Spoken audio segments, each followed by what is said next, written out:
Yeah, because I can't even remember when the last time we did a live video was. It's been a while. We had the kitten then, but Serina 3 weeks ago. She's just getting her voice back, and we've been super busy. Oh, Kelly, a 3-week cold is no joke. Take good care of yourself. Yeah, so I'll just quickly, because that title's kind of weird. So the video that just went out a couple days ago, in it, I had like food poisoning, and I was like in rough shape for about a week. And we figured it happened like on a Wednesday or a Tuesday, and then you were still in rough shape by the time that the weekend. Yeah, it was like a Tuesday, and I was like still doing rough on Friday. And then after doing that market and staying up super late, like I always do, then I got even sicker. But yeah, so I was like all worn out, and then I ended up getting this like laryngitis, like throat thing where my throat was all swollen. And so I've had like 2 weeks of like no voice, and it wasn't too bad, like sick wise. It wasn't like I was in bed. No, I think the first day you kind of felt bad, and then after that it was just you didn't really have a voice. Yeah. And you were maybe coughing more. Yeah, been coughing a ton. But just because my throat is all irritated. Now you seem I stuck lots of Q-tips up my nose, and no COVID, so that's always. It feels like a success every time you don't get COVID when you get sick. Disaster this time of year. Yeah, totally. Other than that though, things have been going pretty smoothly for us. We're a little bit behind on the vlogs. We're behind on like everything. Yeah, we're behind on everything. But things have been going really smoothly, other than the fact that we're completely behind. Yeah, but I mean that we've been grinding so hard for so long.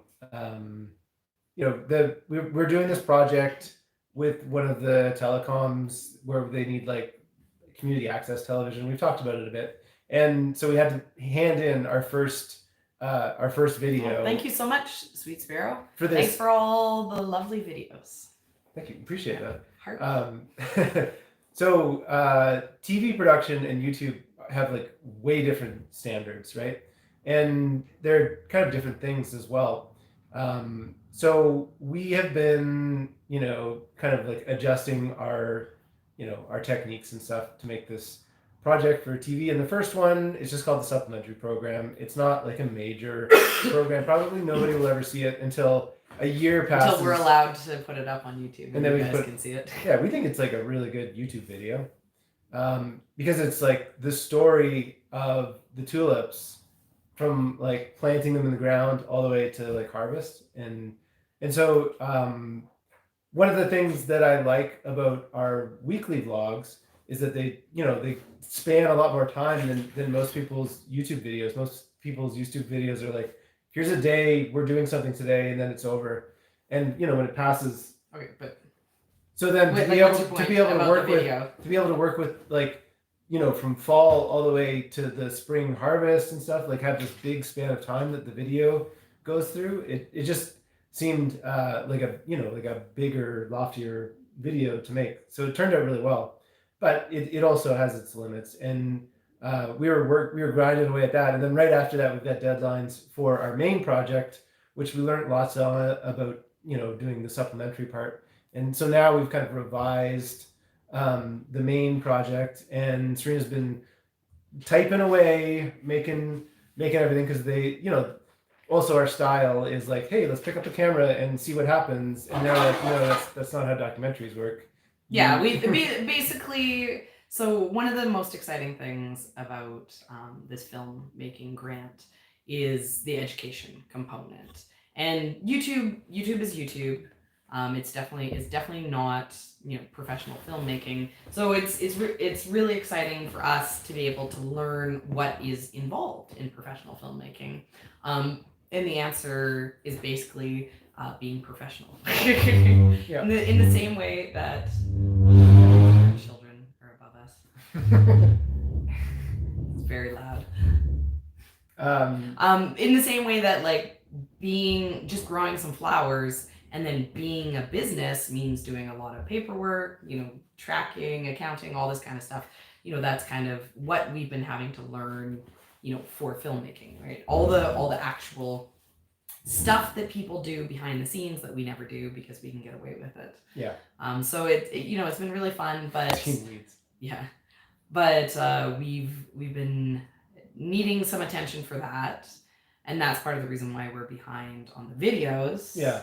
And then because I've been sick, that's kind of gotten me behind on a lot of the farm work. Yeah. We have a lot of farm work that needs to get done. But first we have to, we filmed all the videos because the goal is like, how could you let a farmer's market go by without documenting it? Even if it was like, we had to film it and you couldn't edit it because you're just so busy and it gets edited in the winter time. It's like, you have to make the effort to film every video. That's kind of how one of the goals that I keep myself. It's like no exceptions, must film all. Every market. Otherwise you start making exceptions and then you get lazy, right? So it's easier just to be very strict with yourself.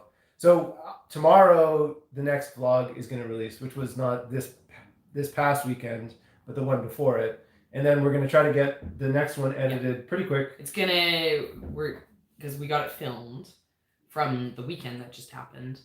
Sorry, guys. So that's going to get edited and then be out probably like Saturday would be my guess for where we're falling. And then after that, our goal is to kind of have like Friday, Saturday releases for our video and, get back on top of it. Yeah, so that like, we film the video one weekend and then sometime during the next week it's released. And, we can just keep surfing that wave of being on time. Yeah. But, it's not like we haven't, we're not sitting around watching shows or anything like that. We've been, unfortunately, doing stuff. There's some shows I want to watch. I know. But I want to see that new season of Stranger Things. Not only have we done that, we have been selling. Yeah, you guys. I mean, this video that Ian's working on is really exciting. And then the video, like the weekend that just passed, it's too exciting to even give spoilers, I feel. It's super exciting. Like, we've been like, whoa, yay. Yeah. The farm is definitely coalescing. The vision of it is coming together. And, this year is just still going to be a crazy grind.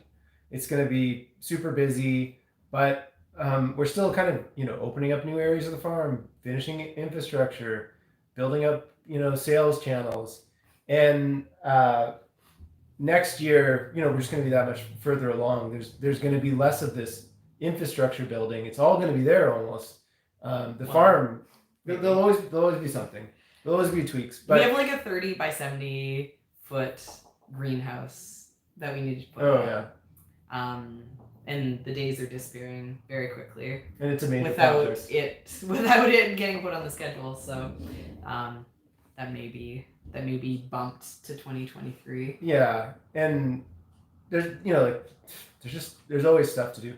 But the point is, eventually, it's seeming like with the sales we're getting, with the vision of the farm, once we get everything kind of, built and set up for it, it's like it seems like it could be a business where we could do it and we could make money and we could not run ourselves, to death. Because part of the plan was that, what I was thinking when we moved to the farm is, I've got a good 5 years where I can treat my body poorly at times and, work a lot.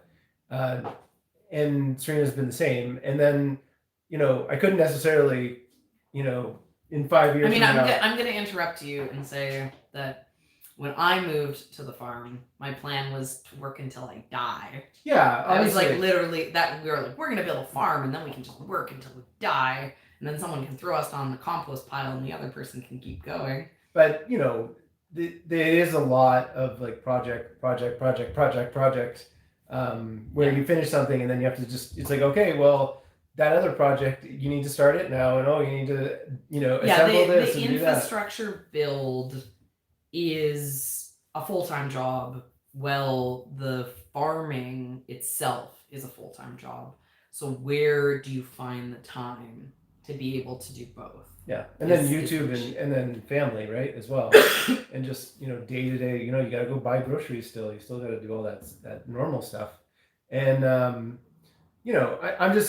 feeling that there is a light at the end of the tunnel where we can find a bit more work-life balance, but we're not there yet. It's not like, I don't know, like we're behind, and I got sick, so that reinforced us being behind. But the whole concept of this year was to not schedule ourselves to 100%. So then if I got sick, we'd be able to like maintain through, right? Like you can't plan to work at 100% all the time because life happens. So you need to, make a more realistic plan. And like so far it's been fairly good, right? We haven't missed any markets. Mm-hmm. We haven't, some stuff's getting kind of delayed, but our weather's really bad, and so our weather actually delayed us. So we actually had a chunk of free time when normally we're super busy, and that messed up our scheduling. But from the beginning, we said the plan was to build a business that would take 5 years to get to the point that it was like set up and into a system and sustainable and profitable.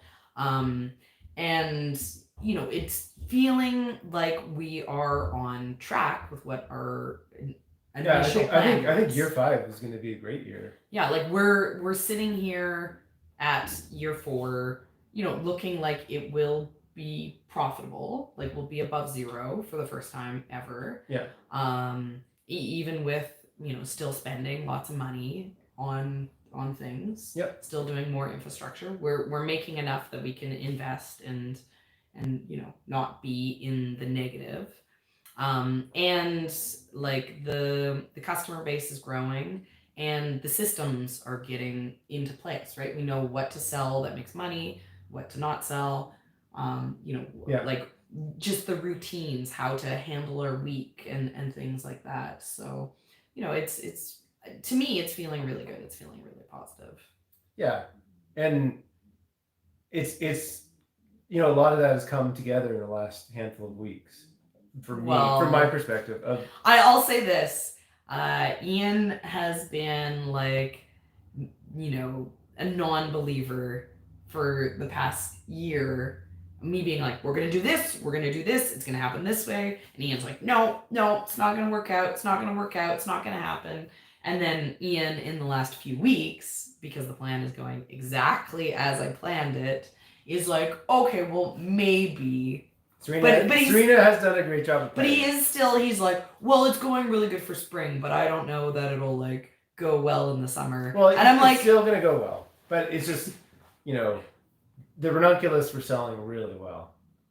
But the tulips sold really well. They did. And the things that are not ranunculus are selling really well too. Yeah. Yeah. Yeah. Ian's a downer, basically. Ian. Well, or a doubter. Ian was a doubter. I'm a believer now. Yeah, now he's a believer.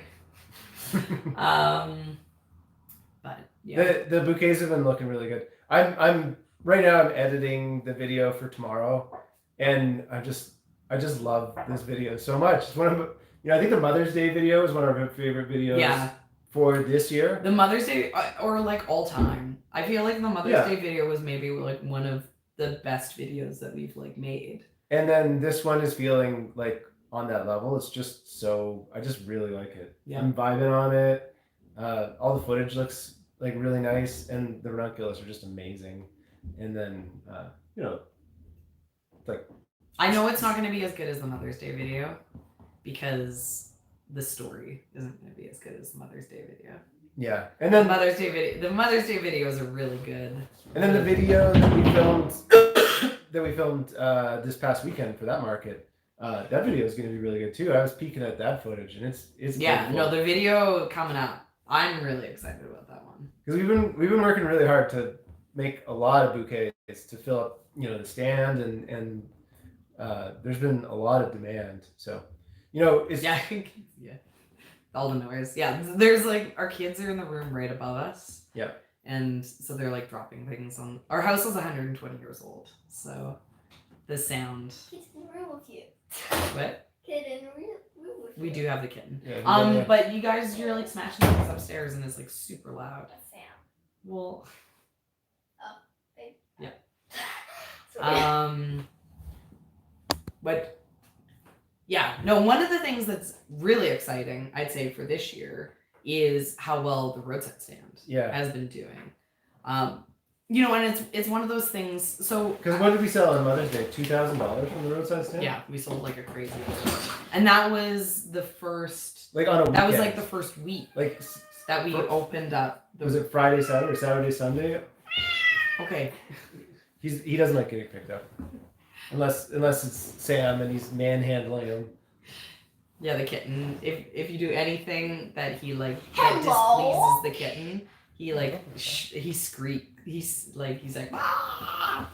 He's like super vocal. He's like, I'm protesting. Because he's a Bengal, so he's supposed to be loud. Yeah. And he's also supposed to be like a little water cat. And he's definitely very curious about water. You know, like when you're doing the dishes, he's like dipping his paw in the dishes, or when you turn on the shower, when the kids are in the shower, he's like right at the edge of the shower curtain, like peeking in and stuff. And look at those little chevron things on his tail. So he's pretty cute. Okay, you can take him if you want. Yeah.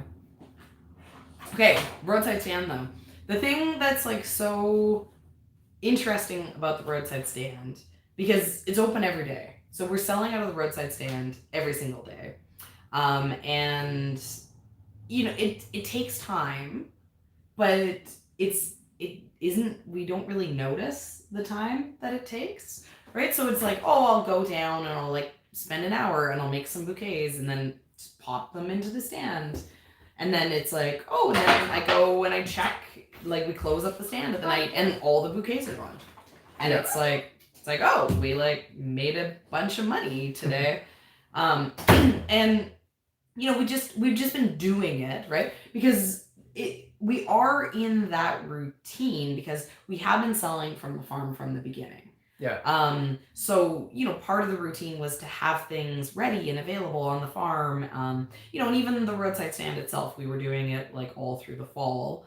And so it feels normal to go and spend an hour putting bouquets together every single day. But the difference is this year, I spend an hour putting bouquets together and they all sell. Whereas in past years, it's like, oh, I spend an hour putting bouquets together and like none of them sell. And they get hung out to dry, and now we have more dried bouquets.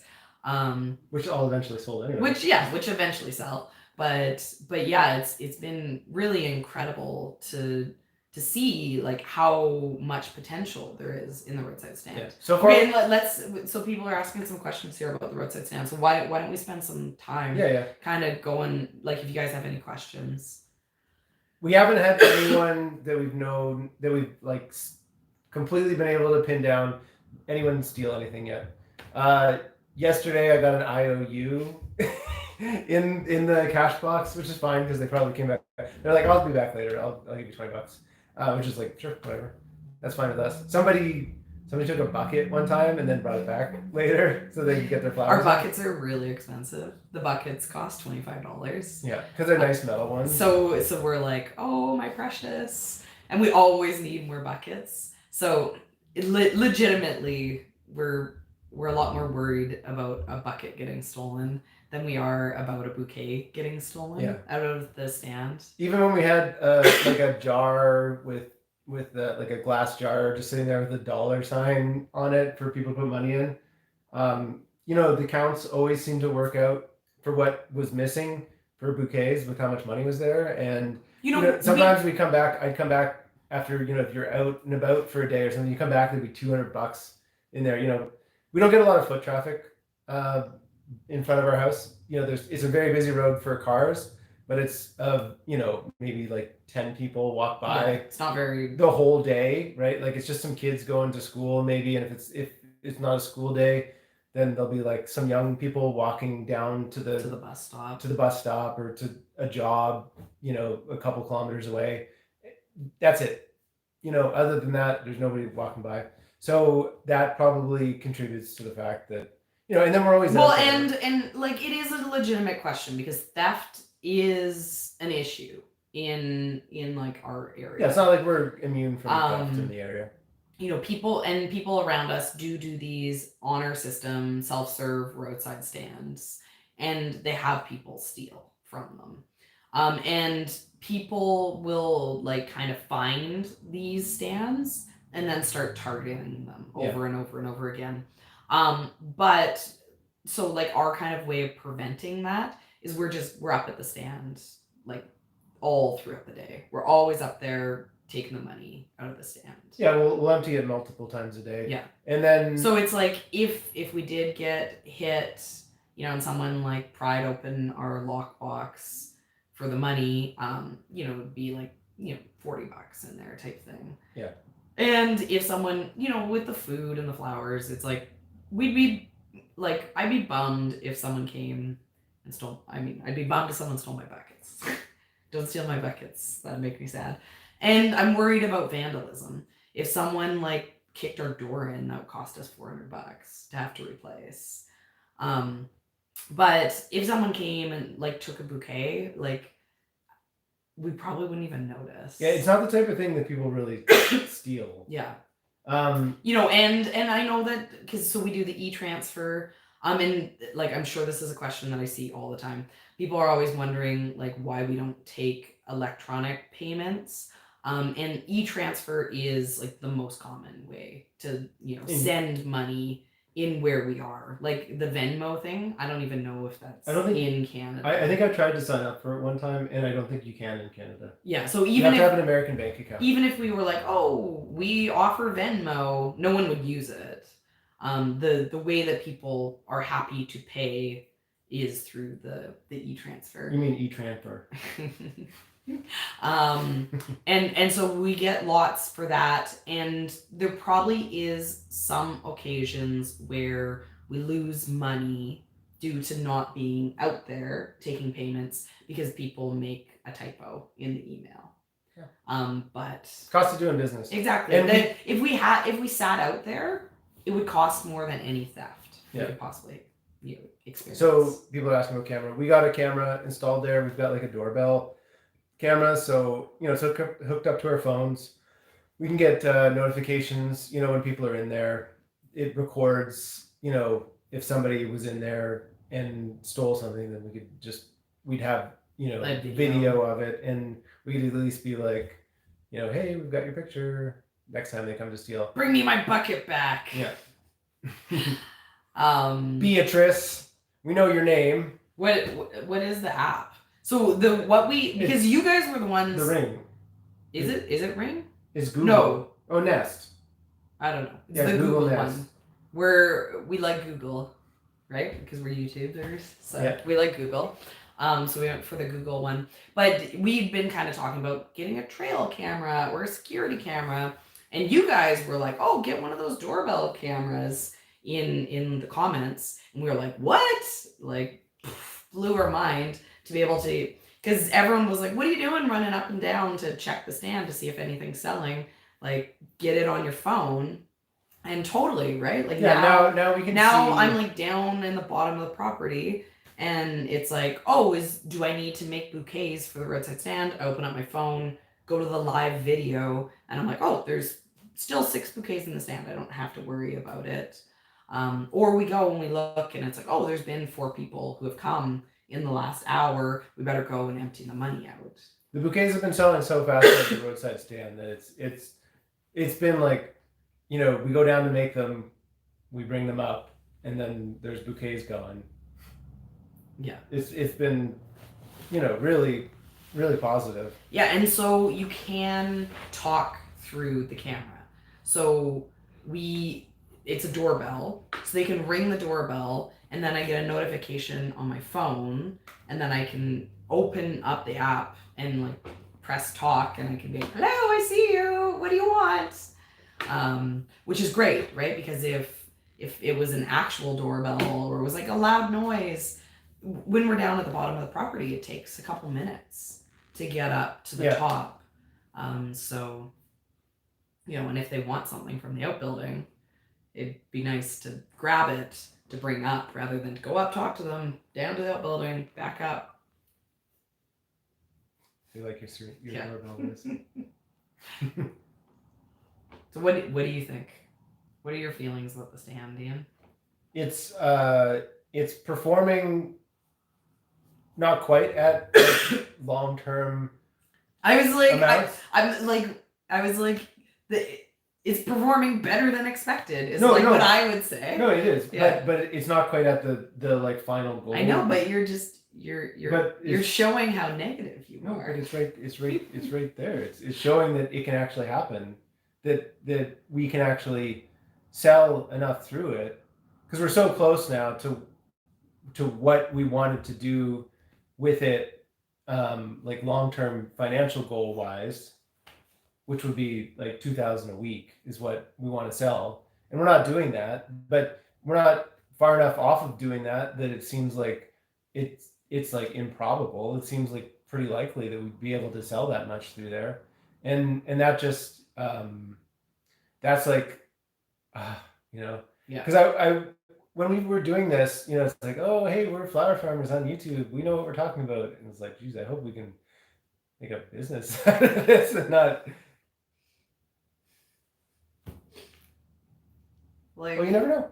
There's stuff that could happen, right? I guess there's it's not every these are all worst case scenarios. Yeah. Well, how much did we gross last year? I don't know. What was it, like 40,000? No. Gross. Yeah, it was like less than that. Really? Yeah. Like 37? I don't know. It wasn't in the low. I thought it was below 35. I don't know. We'd have to go back and check that video. We'd have to go and rewatch our video. How much we made farming in 2021. It's actually easier to make a video than it is to remember things sometimes. And yeah. So okay. Like, but my point is, like, that's like a really far off. Get out of it. You know what? Ian's being all negative, and like the comments are all like, Ian's a realist and Serina's an optimist. So let's give you the real numbers so that you can understand what a poo-poo face Ian is being. Oh, you gonna spoil it?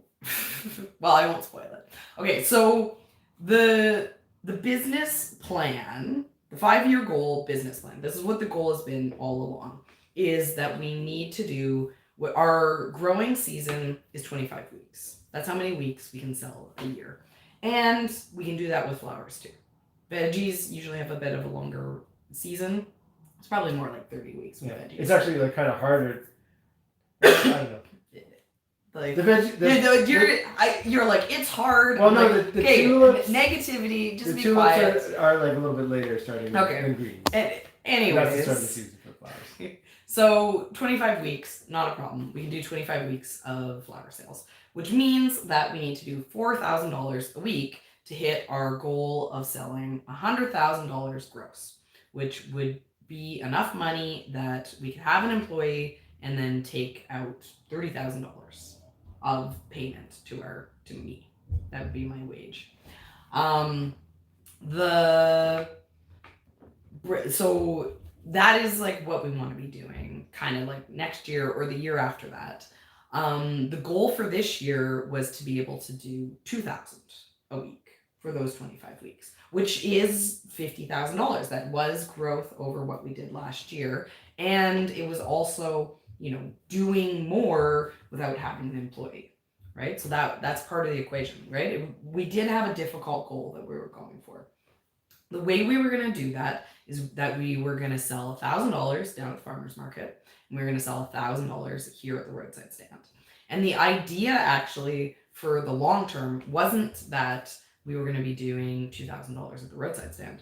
The idea long term was that we would do the Saturday farmers market, we'd make $1,500. Yes. We do the Wednesday farmers market and make $1,000, and then we do on the roadside stand would make $1,500. That was like our breakdown for the 4,000.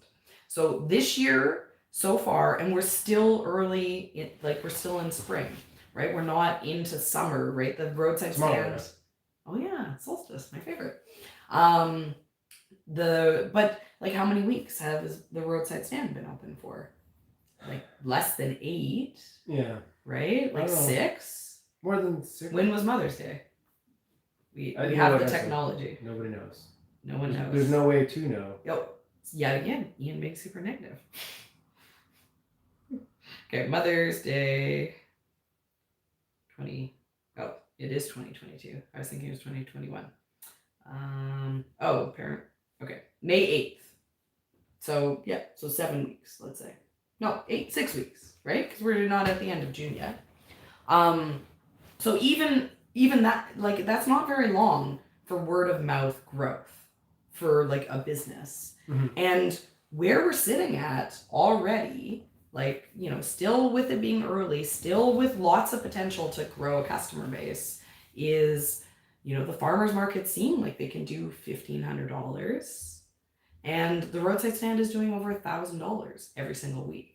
Pretty consistently. Like I don't think it's dipped below that very much. Maybe one of the first weeks with the tulips. Well, the tulips hit really strong at the start, but then the second week. The week when the tulips finished and the ranunculus hadn't started yet. That was a slow week, and that was the only. But it was slow because we didn't go to the farmers market. We had enough that the roadside stand was still stocked every day, because we're prioritizing. We only have a little bit. We just sell it at the roadside stand. There's no reason to go to the market. Like, we're doing over $1,000 at the roadside stand, when what we were saying long term we want to do is $1,500. We're already hitting what we want to do on the Saturday farmers markets. You know, now it's just getting the system so that we can have the time to do a Wednesday farmers market, and we're pretty much there, right? So like things are the real numbers are very positive. And you know, I understand what Ian's saying, you know, because he's been saying this consistently since we started selling. He's like, well, tulips are special. Tulips are different. It's not, like, obviously tulips are going to sell like crazy. They're the first things of the year. But then we went into ranunculus, and it was the same thing, where he was like, oh, but ranunculus are special. Ranunculus, it's still the beginning of the year. But tulips are my favorites, but ranunculus are your favorite. Are my favorite. And like now we have other stuff starting, and those are the things that are selling first out of the roadside stand. So it's not like, oh, I'm stocking, you know, feverfew and snapdragon bouquets into the roadside stand, and those aren't selling. Only ranunculus is selling. Those are selling the fastest again. So, you know, it's very positive. It's looking really good. Mm-hmm. You know, it only takes 15 people to pull over the course of a day, and make, you know, $300 in sales, right? It's not a huge volume of customers. You know, 15 people selling veggies, that could be like $50 you just made. You know, $60, and all that labor that it took to put it out there, and then, you know, even with the roadside stand, it's still hard to keep veggies, you know, completely fresh. So there's like some spoilage and stuff, and the veggie or the flowers, you just put them out there. People love them so much that they're just gone, and there's none left. You know, I look at the drying rack that we have, like, for hanging up the bouquets that don't sell, and it's like we've hardly not sold any bouquets that we've made this year. They've almost all, or even like the ranunculus, like we've sold. Like the tulips, it was like we sold every stem. Well, I mean, there's a couple. But the ranunculus, like, we kind of only dried stuff for the first time this week, and it wasn't even stuff that didn't sell. It was more like stuff that because I was sick, I didn't get to picking it in time, so it was too open to sell. So I just cut it and hung it up to dry. Yeah. So. Well, I'm laughing at the comments. People are like, oh, Ian's the voice of reason. Serina's the positive thinker. This is very funny because everyone thinks that I'm like a downer. Because I'm always like, your math is wrong, your numbers are wrong, you got to think about this like practically. You know, I'm always like, and I'm like, let's make very reasonable like estimates. Yeah. Ian's always like, no, like the estimate is like 1,000. I'm like, oh, you gotta factor in 30% loss. And he's like, but we're gonna sell 1,000, not 700. I'm like, no, can't you gotta factor in the lower numbers. Well, now you're in gluten times, because your plan is all coming to fruition. Okay, so the backstory to me being like, whatever, Ian, stop being negative, is that I was like, he was like, well, I don't know, and I was like, nope, you gotta like give me a like, you were right, because it's been like, oh, 6 weeks, Ian, 6 weeks consistent, you gotta give me a, you're right. And he was like, okay, fine, you're right. He was like, I'll give it to you because I'm happy that we're selling lots. Yeah, I am. I'm definitely stoked, because like we've been working so hard, and I've had this isn't the first business that I've had, and my other business took years and years before I got the money out of it that I was supposed to. So not meeting expectations is like a common yeah, totally experience, and I think that's pretty common among lots of small business owners, where you're like, because you always have somebody's always there, like, give me the money, and then you're the last one, and then somebody else comes by and is like, no, give me the rest. Well, I mean, fair enough. We're not going to be able to pay our bills with farm income. Yeah. Right. Like, so, and like, I think this is worth taking a minute to talk about. No, can I? Yeah. Because the YouTube stuff takes a lot of time. If you want to like film a YouTube video, it takes a lot of time. If you want to edit a YouTube video, it takes a lot of time. And there's other markets that we could do instead of just doing the farm, the Saturday market, the roadside stand, and YouTube. We could throw in one or two other markets a week with the labor that YouTube takes. So the farm can't pay our bills at the amount of money that it is. But if we didn't have to YouTube stuff, which we enjoy doing, that's a fun thing to do with it, then we could alter the business and make it be I don't know, a lot more money. I would be uncomfortable doing that, even with the numbers that we're talking about and being like, it's going really good this year. I still would not feel comfortable with the farm, with doing an extra market or doing the Wednesday market and also going to Fernan and doing another market. I still wouldn't feel comfortable with being able to feel confident that we would, at the end of the year, have enough income to like pay all the bills, right? The YouTube, like, but we don't have to be, because we have 2 jobs, right? And I honestly think that having 2 jobs is important, to being a farm business. I think that it doesn't make a lot of sense because it's so risky. It is. It's the weather. Do you want your paycheck to depend on if the weather cooperates? Yeah, and right? that does make sense. I'm just saying that the YouTube takes so much time that it's not fair to be like that's all that the farm would make if. Yeah, and I understand that, but I know, like, and the thing that I wanted to spend a bit of time mentioning, because I've seen this in comments, I've seen this in people reaching out to us. Everyone gets really excited to hear how much we sold at the market. And like, we haven't heard it this year, but this is something we've heard again and again and again when we're complaining about, oh, we only made $800 at the farmer's market. And people were like, $800? I wish I could make $800. Like, how can you, you're so privileged to complain about $800 not being enough money.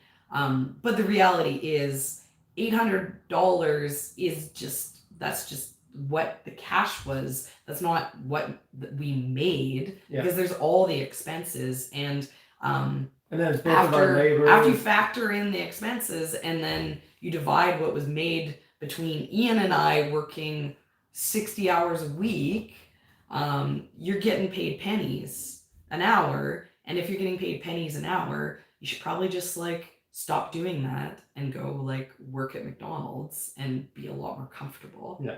right? Oh, look at this paycheck. Yeah, totally. Oh my God, I never thought I'd make this much money till I stopped farming.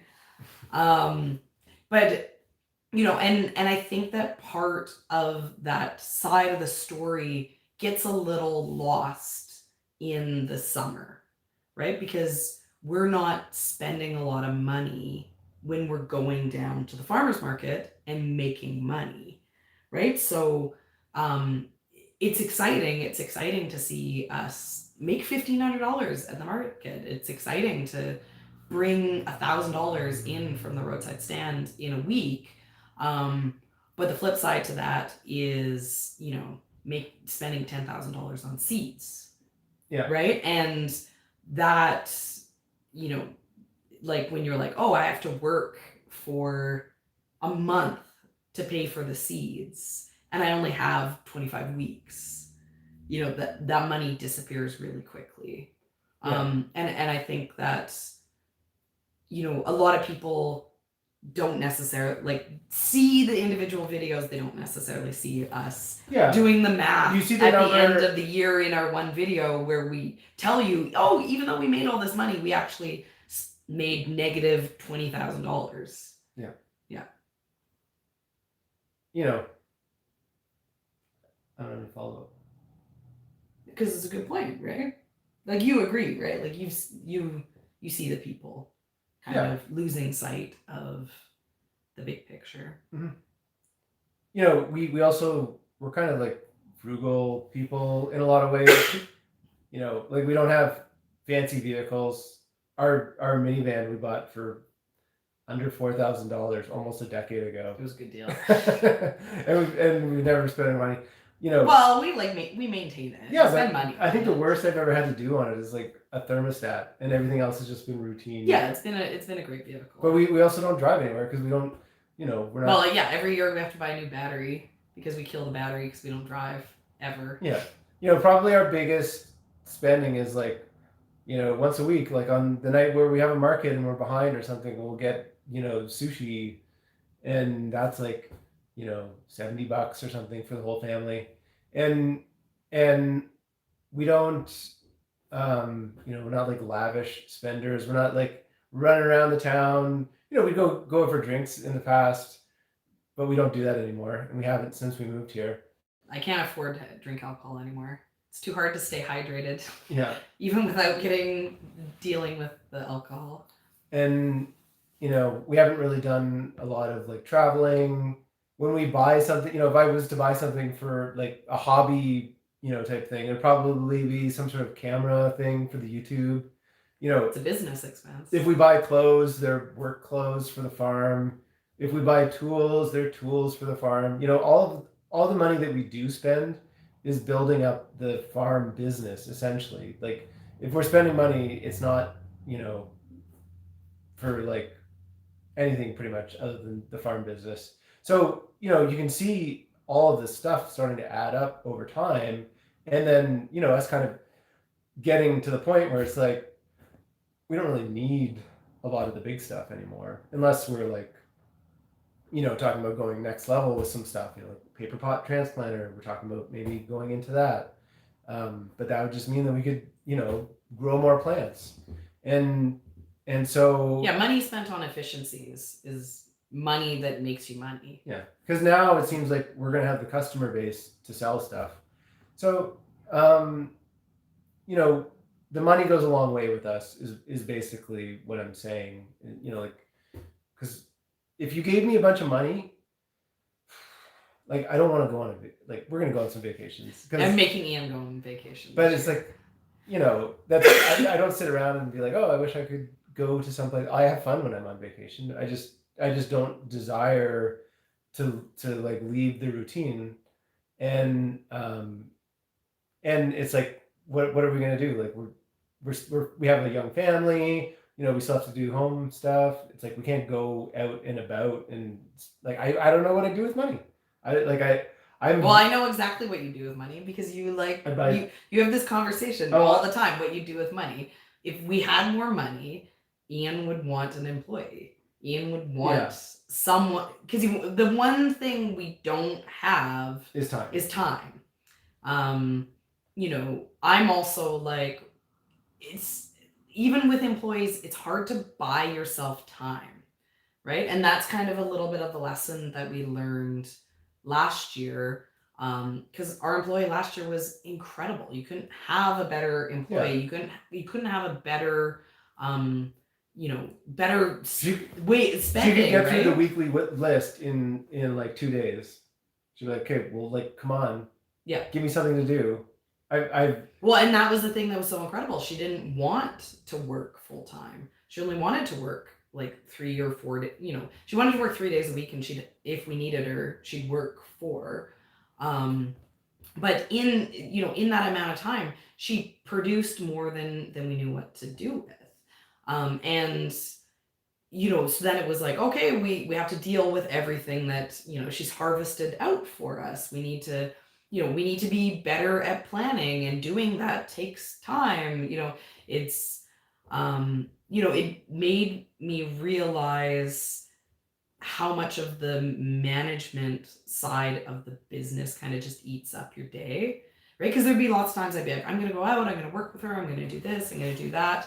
And it's just like, I just would get pulled away again and again. And it was like, I could never stick to working for longer than a half an hour.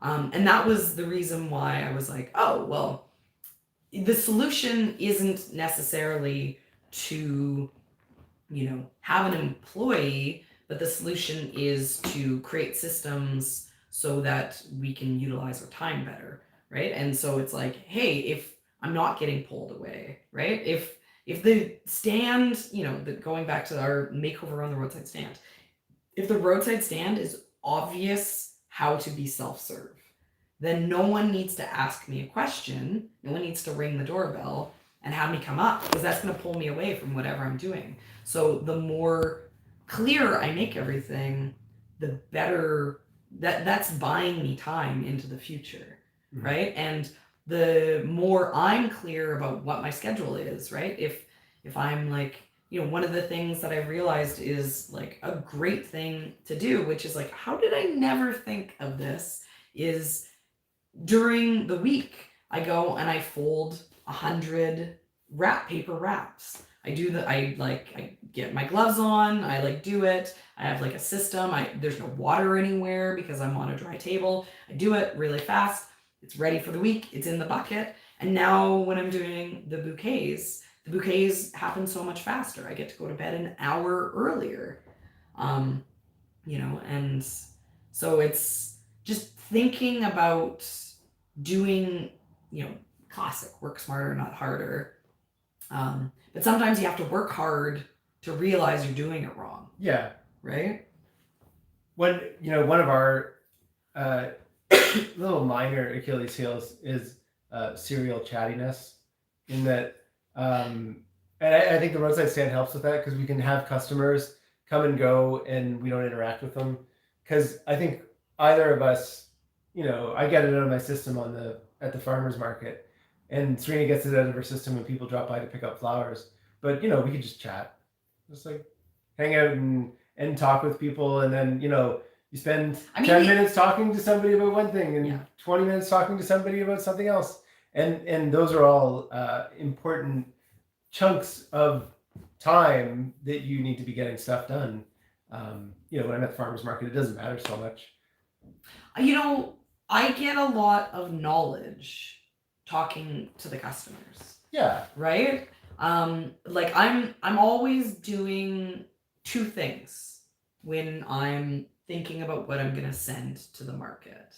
I'm thinking about the feedback that customers have given me, right? I'm thinking about people being like, oh, these were incredible, they lasted forever, or the comments that people make, or the questions that people ask.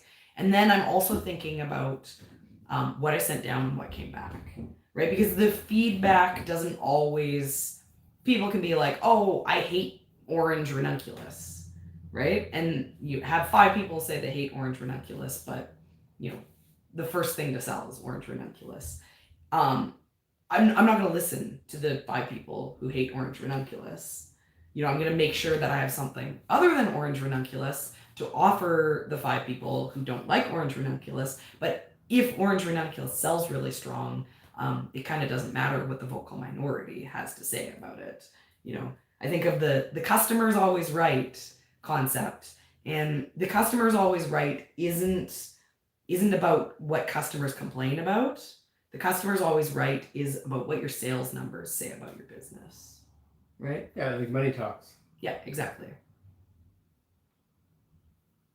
But yeah, so I know that we're chatty, and I know that we can lose time to that. Mm-hmm. But it is like there's feedback there too. Yeah. And I like to be chatty, for one, just because it fills the social need, but also I like establishing connections with customers.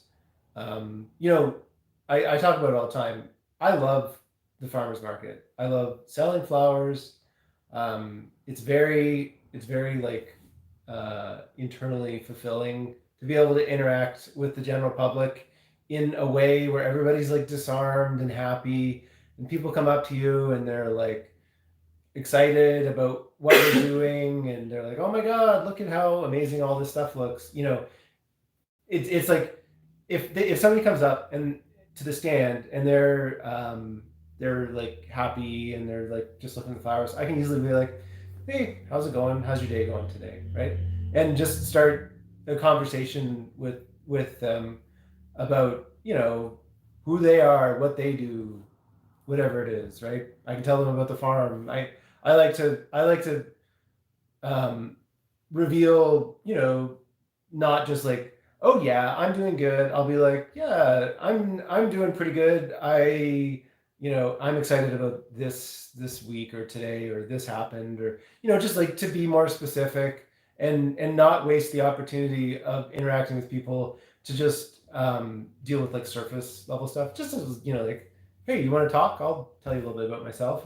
Tell me a little bit about yourself. Like it's just it's an easy way to connect with people, because people come up to the flower stand and they're happy, and so being able to interact with the community, it just makes me feel good.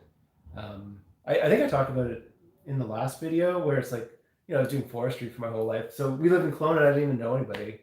And then now it's like there's this, you go down to the farmer's market, you see the same people, see the same vendors. Yeah, if all the vendors are near you or your friends, you get to know them really well. Yeah. So, the chattiness, I'm always thinking though too about, because I want to sell bouquets, and there's like some sales strategies that are buried deep inside of me. I always think that, if you want something to sell, then you should tell people that they should buy it. There's nothing wrong with being like, you should buy this ranunculus because it's amazing and you're not going to find it anywhere else, and it's going to last, and it's a spring flower, so it's going to be gone soon. So you were drawn over to the stand and you love looking at it. So for $20, you better buy that bouquet and take it home with you, because you're gonna think about this bouquet for the rest of the year, because these ranunculus are so amazing, right? Like when I worked sales, like that was because I had to train people how to do like retail sales, because I was like a retail manager.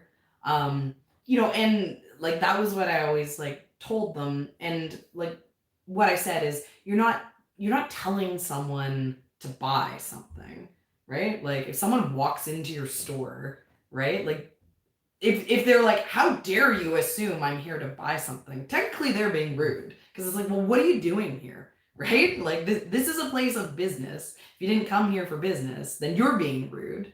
And when you do sales, all you're doing is you're educating the customer about how to make the best decision for themselves, right? Like, so when, like, if someone we're not making anyone buy flowers. If someone comes and is looking to buy flowers, all we're doing is educating them by telling them like, hey, this is ranunculus. You've probably never seen this before. It lasts really long. It has a short season. You're not pushing anything. You're just helping them to make their decision. Yeah. My favorite interaction this past this past market, we brought down a bunch of these like $40 bouquets, and one of them was like dark colored, and it was like the first bouquet to sell, which is funny because normally the dark hasn't been selling. It's like what's left over, but it had some like Sweet William in it that we just started to get, and this lady walks up and she's like, I had it in the back too because it was like some of the overstock, and she walked around the side of the stand, she saw it and she was drawn to it, and she's like, oh my god, my mom used to grow this. I haven't seen this in years. I haven't seen this anywhere.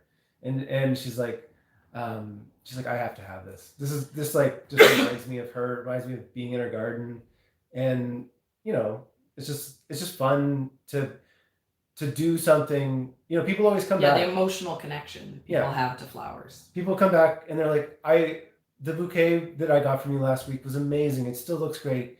Everybody who come over to the house was like, oh my god, like look at these. It's just fun to create something that's like the center of conversations, or like just bringing people like this happiness, to be like something that's so like one-sidedly positive is like fun. It's just totally.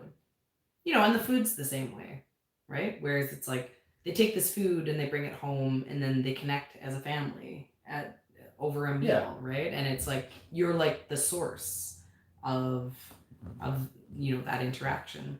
Feeding the body and feeding the soul. Yeah. That's what it's come down That's to. what Ian always says. I think it sounds cheesy. It's true. But I'm team veggies. Yeah. And I'm team cheese sometimes. Well, Ian's definitely team cheese. Ian likes to eat his cheese. Okay, so Liz was asking about if there's flowers we could prep on Thursday to make Fridays easier. And that's worth addressing, because that is an idea that people don't understand the workflow of the flowers. So with the flowers, you can't just pick them and sell them. You have to do some work. You have to kind of like pick them and get them into water, and get them, it's called like conditioning them. But you're basically making it so that they are ready to get taken out of water and taken home. Yeah. And you some of them do not make it, right? So you want to like give them a day to see the ones that aren't going to condition, that are going to die, to not use, right? Because you don't want those to be in people's bouquets. So our workflow for the flowers is that like almost all the harvesting happens on Thursday, and then the arranging happens on Friday, then they sell on the weekend. Yeah. And they last longer by doing that than if we picked them Saturday morning and took them and sold them. People are always like, did you pick these this morning? Are you trying to sell me something that was picked a previous day? It's like, yeah, because that's how flowers work. Where do you think that the grocery store flowers that you got were picked this morning? Yeah, totally. Do you think they were picked that morning before they were flown halfway around the world? Yeah. In a cardboard box without water for like 5 days? But yeah, so the workflow is pretty good. And with the cooler, there's some stuff that if you put it into the cooler at those colder temperatures, it basically is like in stasis, right? Like the tulips, like those you could pick, put them into the cooler, and until you pull them out, you could kind of keep them in there for 2 full days. No, you can't be in here.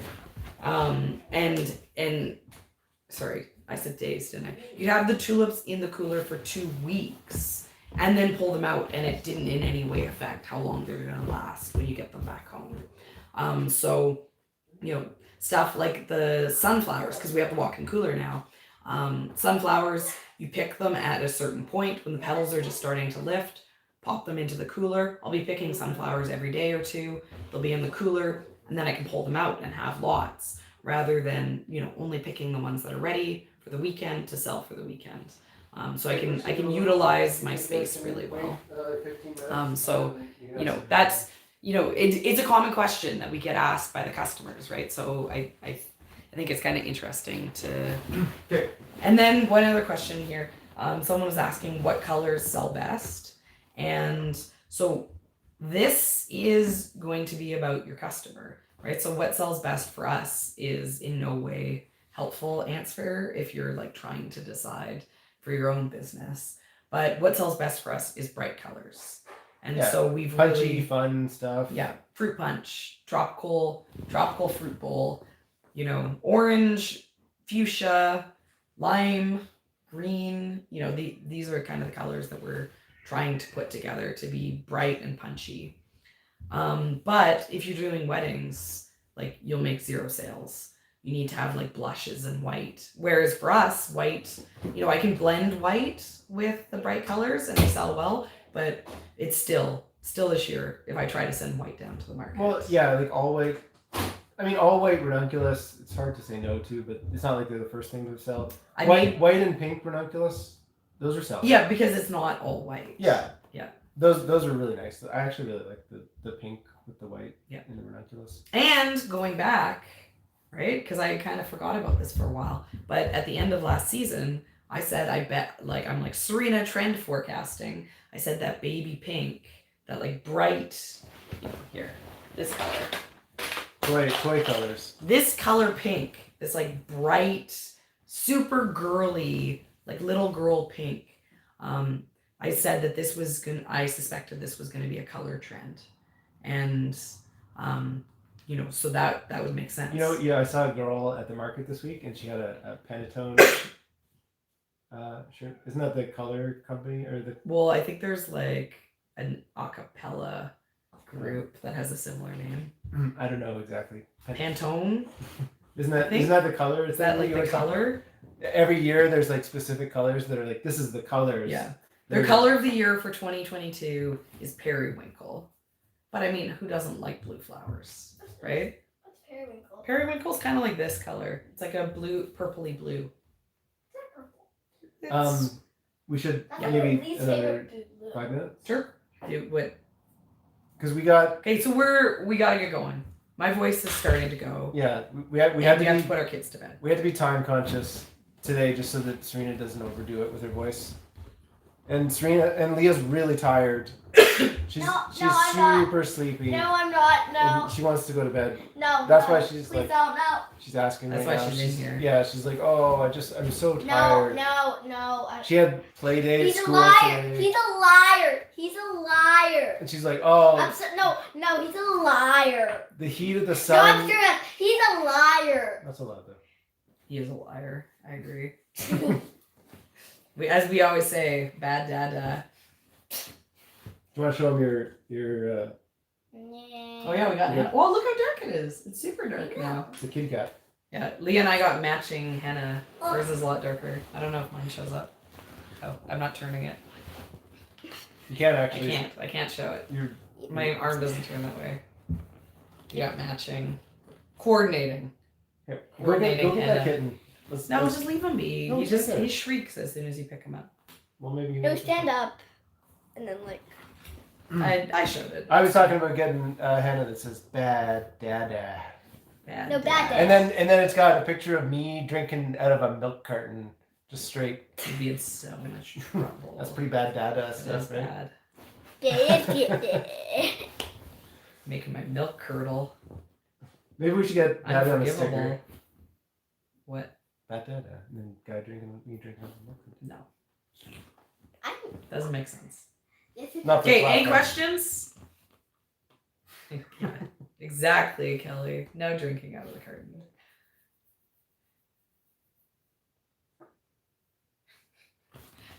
Yeah, Sharpie it on. Sharpie bad data on your arm for one of the future videos. Yes. Well, there's a henna place at the. Yeah, we got Hannah because we were doing all the fun things at the market. We got all the treats. Mhm. Did all the Yeah, don't do that. activities. That's weird. You have to be nice on the camera. So, announcements. The video is coming out tomorrow. No matter how late I have to stay up tonight. Well, you're almost. It'll be done. Yeah, but no You matter won't. how late I have to stay Can I up. get the popsicle now? No, Leah. So we have tomorrow morning, bright and early. We will have we'll have the market video from the week before. Check it out. It's a good one. Yeah, one of our best ever. So if you like our videos, which you must, because you're an hour and 4 minutes deep into this video.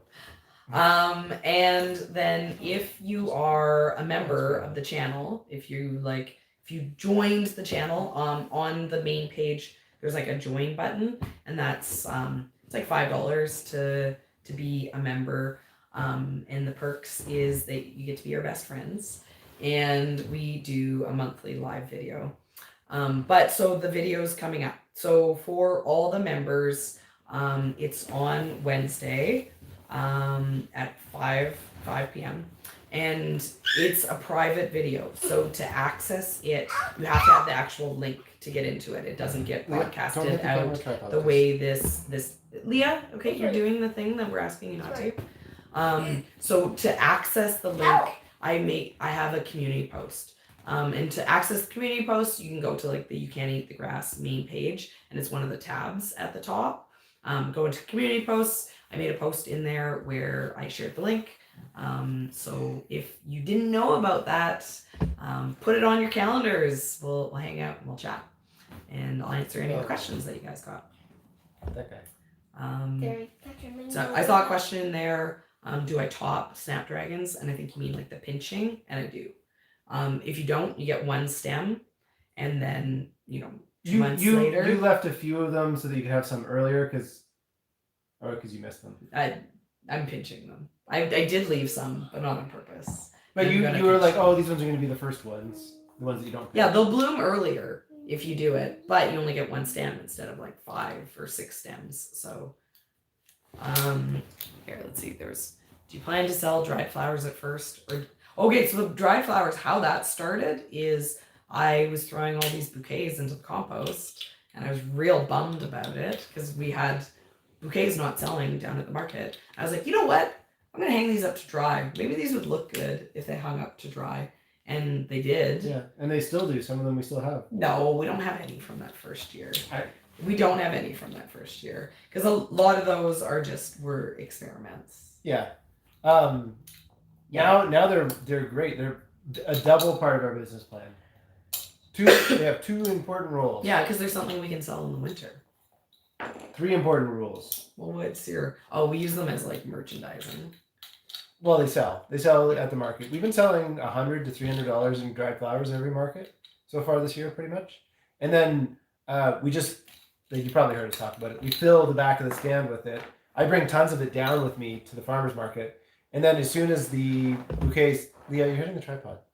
As soon as the bouquets start selling through, I can fill in the market stand with, just dried flowers that make it look full and beautiful, because the mind of the customer thinks that an empty table holds no goods.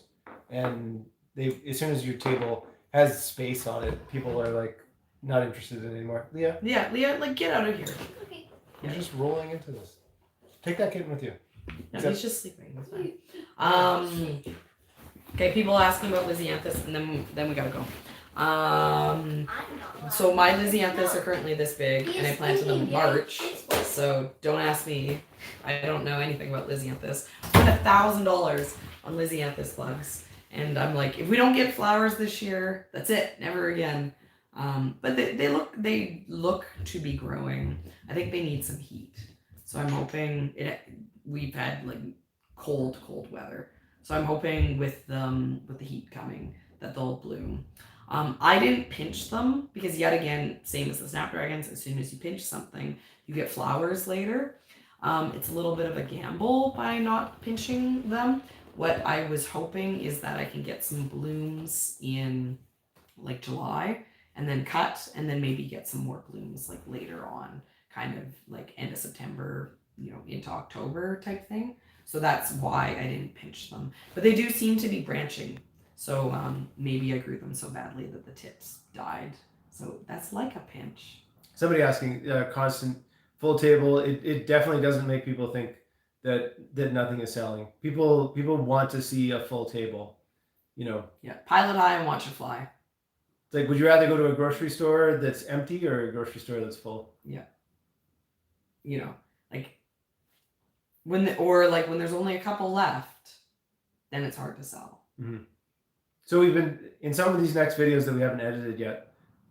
We're like trying to see how much we can sell, because like Mother's Day we sold out by almost 10 o'clock. Like the table was looking really empty by 10, and then the sales slowed down a bunch for the rest of the market. But it's like, what if we brought twice as many tulips?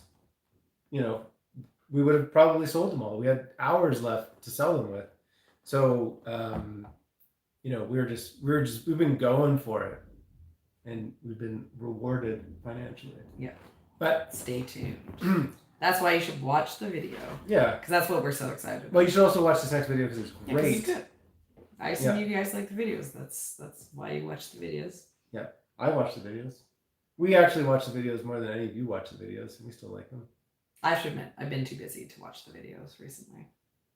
I watch them when I edit them. But fair enough. When Ian doesn't necessarily watch my edited videos.